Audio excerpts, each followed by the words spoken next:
The moment stretched like taffy, a waiter kneeling beside a fallen woman, his weathered hands gentle as whispers, while behind them, laughter rippled through the upscale restaurant like poison. If you've ever witnessed true kindness clash with casual cruelty, you know that feeling in your chest, that ache that reminds you we're better than this. Hit that like button if you've ever stood up for someone when no one else would, and subscribe to see more stories that remind us what really matters in this broken, beautiful world. Michael Chen hadn't meant to work a double shift that Tuesday. His daughter's babysitter had cancelled last minute, forcing him to bring 7-year-old Lily to the restaurant's back office where she now sat coloring quietly, unaware of the commotion unfolding in the dining room. As assistant manager of Bellissimo, Michael normally handled scheduling, not tables, but they were short-staffed, again, and he couldn't afford to lose this job. Not as a single father with rent due in 3 days. When the woman at table 12 stumbled rising from her chair, Michael moved without thinking. One moment he was delivering sparkling water to a couple celebrating their anniversary, the next he was across the room, catching her elbow as she lost balance, preventing her head from striking the edge of a nearby table. "I've got you," he said quietly, easing her gently to the floor when it became clear she couldn't immediately stand. "Take your time. Are you hurt?" The woman was breathless, face flushed with embarrassment. "My ankle," she whispered. "I think I twisted it." She was a large woman, well over 300 pounds, dressed in an expensive but ill-fitting navy suit that had ridden up awkwardly in her fall. Michael noticed her pearl earrings catching the light as she tried to adjust her clothing with dignity. The restaurant had fallen silent for a heartbeat before the whispers started. From the bar, someone snickered. Then another voice, barely disguised, "Hope he doesn't throw his back out picking her up." More laughter followed, spreading through the restaurant's sophisticated clientele like a contagion. Michael's shoulders tensed, but he kept his eyes on the woman, refusing to acknowledge the cruelty surrounding them. "I'm so sorry," she murmured, eyes downcast. "I'm making a scene." "They're making a scene," Michael corrected softly. "You're just having a bad moment." "I'm Michael." "What's your name?" "Eleanor," she replied, voice steadying slightly. "Eleanor Winters." Michael nodded, projecting calm he didn't feel. "Well, Eleanor, let's get you comfortable and check that ankle. My daughter has sprained hers twice playing soccer, so I've got some experience." In the kitchen, head chef Paolo Ricci rolled his eyes when Michael requested an ice pack. "Is she still out there?" "The reservation list is packed tonight." "We can't have a," he hesitated, clearly editing himself, situation blocking the dining room. Michael's expression hardened. "She's a customer, Paolo. And she's hurt." "Whatever. Just handle it quickly." Paolo turned back to the line, bellowing orders at the sous chefs. When Michael returned with ice and a glass of water, Eleanor had managed to shift herself to a chair. The diners had mostly returned to their meals, though occasional glances and whispers continued. Table 14, a group of finance types celebrating a deal, were the worst offenders, watching and commenting behind cupped hands. Michael knelt beside Eleanor, gently helping her elevate her ankle on an empty chair. "The swelling isn't too bad. Do you have someone who can pick you up? I can call you a car service with a driver who can help you inside when you get home." Eleanor's fingers fidgeted with her napkin. "I'll be fine. I just need a moment." Behind them, a man from the finance table approached, waving to get the attention of his friends. He was handsome in that generic way of men who spend too much money on haircuts, blonde, tan, athletic. Michael recognized him as Brandon Wheeler, a regular who always ordered expensive wines but tipped poorly. "Excuse me," Brandon said, voice pitched to Carrie. "My colleagues and I have a bet going. We're wondering if the restaurant has a structural engineer on staff." He paused for effect. "You know, in case the floor needs reinforcement." His friends erupted in laughter. Michael rose slowly, placing himself between Brandon and Eleanor. "Sir," Michael said evenly, "I need to ask you to return to your table." Just having some fun, Brandon replied, holding up his hands in mock surrender. No harm intended. I disagree, Michael said. Please return to your table, or I'll need to ask you to leave. Brandon's smile hardened. Do you know who I am? I bring clients here twice a week. At the moment, you're someone disturbing another customer. That's all that matters to me. Brandon's eyes narrowed. I want to speak to the manager. I am the assistant manager, Michael replied. And I'm asking you, respectfully, to return to your table or leave the restaurant. A tense silence fell between them before Brandon finally turned away, muttering under his breath. Michael knew this would have consequences. Bellissimo's owner prioritized high-spending regulars above all else, but he couldn't bring himself to care. He turned back to Eleanor, whose eyes were bright with unshed tears. I'm so sorry about that, he said quietly. You didn't have to do that, she whispered. I'm used to it. The simple resignation in her voice twisted something in Michael's chest. No one should have to get used to that. A small voice piped up from behind them, Daddy? Is the lady okay? Michael turned to find Lily standing there, crayon still clutched in one hand, her dark hair escaping its braids. He'd told her to stay in the office, but his daughter had never been good at following that particular instruction. Lily, you should be. I heard mean laughing, Lily interrupted, her serious brown eyes fixed on Eleanor. When kids at school laugh mean, Ms. Peterson says they're being bullies. Eleanor's expression softened. Your daughter is very perceptive. Lily stepped closer, examining Eleanor with the frank curiosity of childhood. Did you fall down? I fell at recess last week and got a big scrape. She held out her elbow, displaying a healing abrasion with pride. I did fall, Eleanor admitted. And I hurt my ankle. Daddy can fix it, Lily declared confidently. He fixes everything. Michael felt heat rise in his face.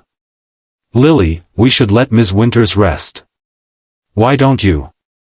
Is that a sea turtle? Eleanor interrupted, pointing to the paper clutched in Lily's hand. Lily's face lit up. Yes.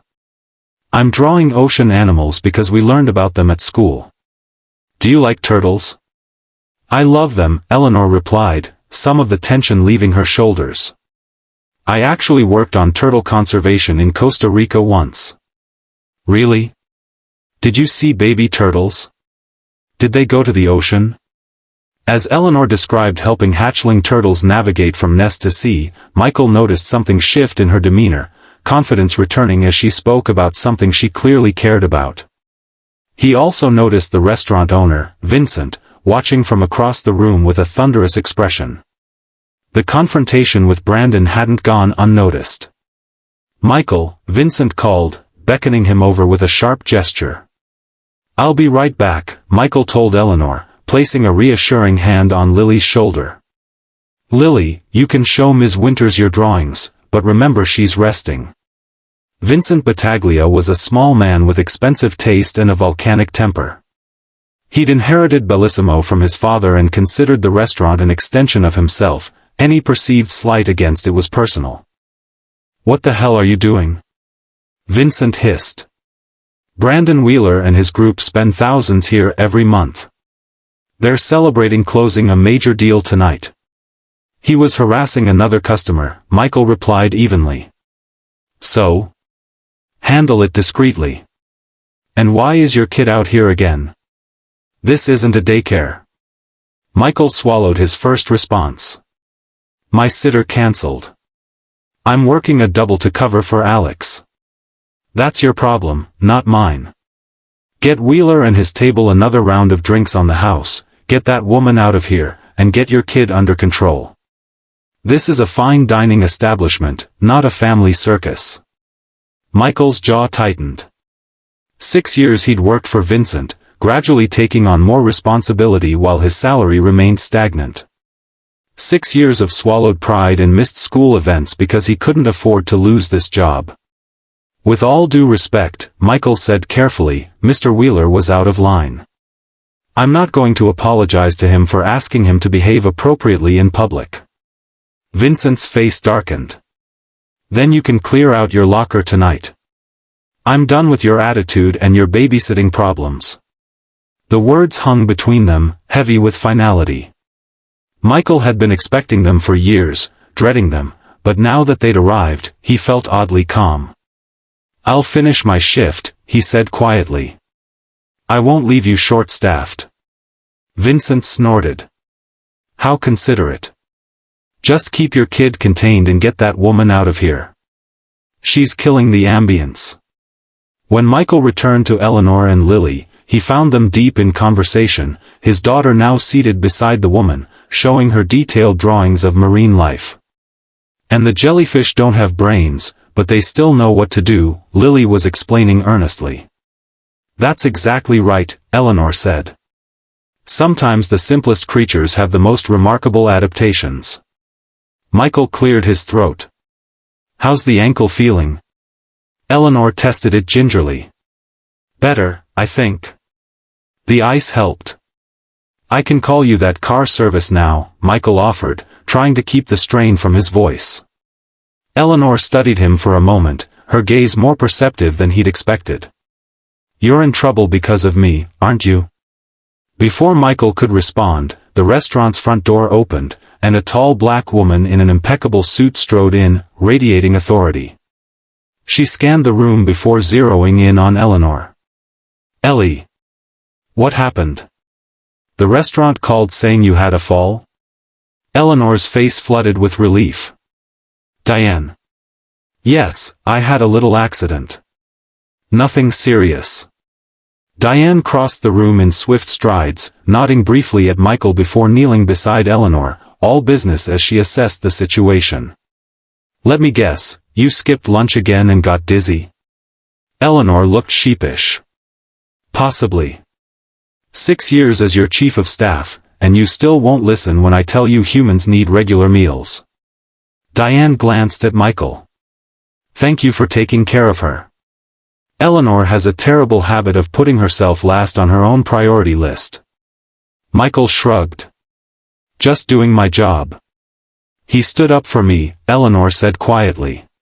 When some others were being unkind. Understanding dawned in Diane's eyes. She straightened to her full impressive height and surveyed the restaurant, her gaze lingering on Brandon's table. I see.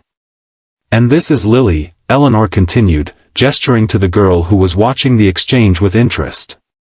She's been teaching me about sea turtles and jellyfish. Diane's professional demeanor softened as she smiled at Lily. A future marine biologist, perhaps? What's that? Lily asked. A scientist who studies ocean creatures, Eleanor explained. Someone who might help protect those sea turtles you like so much. Lily's eyes widened. You can be a scientist for turtles? Daddy, I want to do that. Despite everything, Michael couldn't help smiling. We can look into it, kiddo. Diane helped Eleanor to her feet, supporting her as she tested her weight on the injured ankle. I think it's just a mild sprain, Eleanor determined. Nothing some rest won't fix.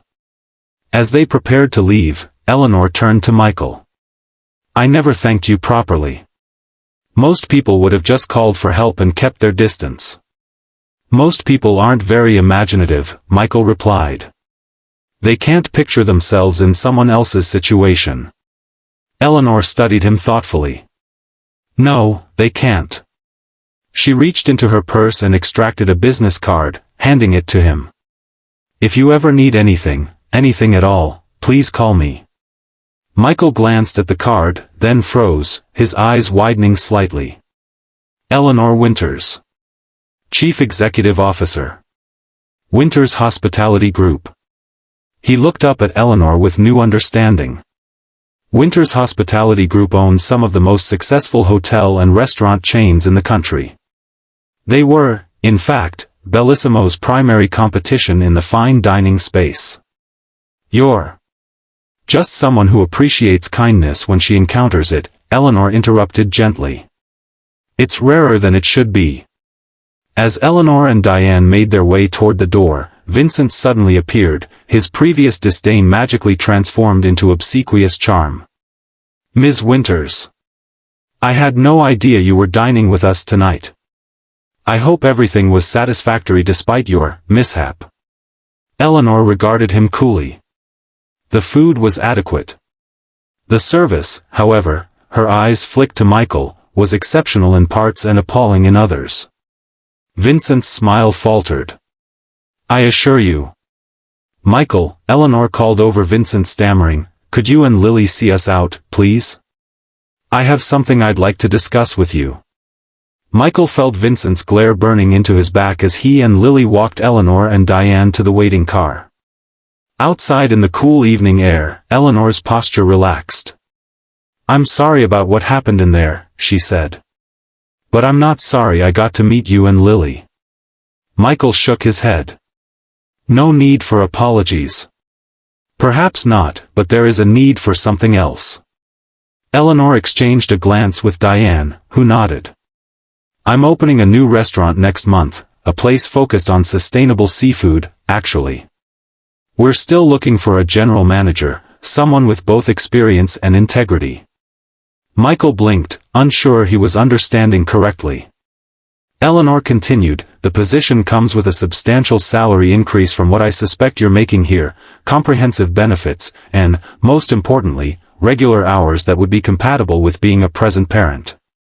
I don't know what to say." "Say you'll consider it," Eleanor replied.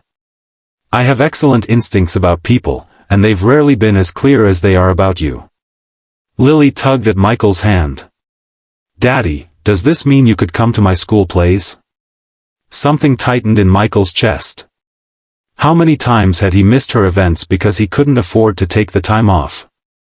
"If this works out, Jellybean," he said softly, "I won't miss another one." Eleanor smiled. "Perfect. Diane will be in touch tomorrow with details." She glanced back at the restaurant, where Vincent was hovering anxiously by the entrance. "And Michael? You don't owe explanations to people who wouldn't do the same for you." As their car pulled away, Lily waved enthusiastically. Michael stood still for a moment, the business card still in his hand, feeling as though the ground had shifted beneath his feet. "Did we make a new friend, Daddy?" Lily asked. Michael looked down at his daughter, then back at the restaurant where he'd spent 6 years of his life working for a man who had never once asked about Lily by name. "I think we did, kiddo," he replied. "I think we did." 6 months later, Oceana opened its doors to immediate acclaim. Focused on sustainable seafood and environmental education, the restaurant quickly became known not just for its food but for its community engagement. Each month, local schoolchildren were invited for special marine biology presentations, and a portion of proceeds went to ocean conservation efforts. Michael thrived in his role as general manager, building a team culture centered on respect and professionalism. Eleanor was a frequent visitor, often bringing potential investors or partners to experience the restaurant's unique approach. Brandon Wheeler tried to make a reservation once. Michael personally called him back to inform him that, regrettably, Oceana was fully booked for the foreseeable future. On opening night, after the last customers had departed and the staff was celebrating their successful debut, Eleanor had taken Michael aside. "I never told you why I was at Bellissimo that night," she said, leaning against the bar. "I assumed you were checking out the competition," Michael replied. Eleanor shook her head. "I was there because it was the anniversary of my husband's death. We had our first date there, years ago, before Vincent took over and before I." She gestured at herself, "before my body changed. After David died, I gained weight, grief, stress, comfort eating. The whole package." She took a sip of sparkling water before continuing, "Every year, I go back on that date. A little ritual to remember him. Usually, I have Diane with me, but she was stuck in a meeting that night." "I'm sorry about your husband," Michael said softly. "Thank you." Eleanor smiled slightly. "The thing is, when I fell that night and people laughed, it wasn't the first time I'd experienced that kind of cruelty. But it was the first time in a long while that someone stood up for me without knowing who I was or what I could do for them. She placed a hand on his arm. You and Lily reminded me that night of something I'd started to forget, that there are still people who act from kindness rather than calculation. That's worth investing in. Michael thought about how dramatically his life had changed in half a year. He now had evenings free to help Lily with homework. He had health insurance that covered the braces she needed. He had savings for the first time in his adult life. But more than that, he had purpose. And respect. And the knowledge that he had shown his daughter what it meant to stand up for someone who needed it. I've been thinking, he said, about expanding the educational program. Lily's class visited last week, and her teacher mentioned that several other schools have expressed interest. Eleanor nodded, eyes bright with enthusiasm. I like it. What do you need?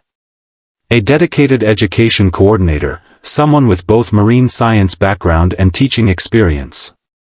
We could offer more structured programs, maybe even summer workshops for kids interested in ocean conservation. Make it happen, Eleanor said simply. Send me the budget proposal next week. Later that night, as Michael tucked Lily into bed, she asked drowsily, Daddy, do you think Ms. Eleanor was an angel sent to help us? Michael smiled, smoothing her hair back from her forehead. I think she's very human, sweetheart. Just like all of us.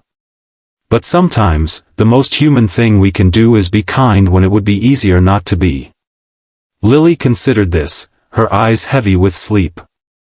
Like when you helped her even though those men were being mean? Something like that. I'm glad you did, Lily murmured, drifting toward sleep. And I'm glad she found us. Michael sat beside his daughter's bed long after she fell asleep, thinking about chance encounters and moments of decision. How different their lives would be if he hadn't moved to help Eleanor that night. If he'd looked the other way like everyone else. It wasn't that Eleanor's wealth had saved them, though certainly her job offer had changed their circumstances. It was that her recognition of Michael's character had reminded him of his own worth after years of diminishment. Sometimes, the simplest acts reveal the most about who we are, not when we're performing for an audience, but when we think no one who matters is watching. Sometimes, kindness offered without expectation returns in ways we could never anticipate. And sometimes, the weight we carry for others becomes the strength that ultimately lifts us all. If this story touched your heart, please hit that like button and subscribe for more reminders of the difference one person can make. Remember, in a world where you can be anything, be kind. It might just change a life, including your own.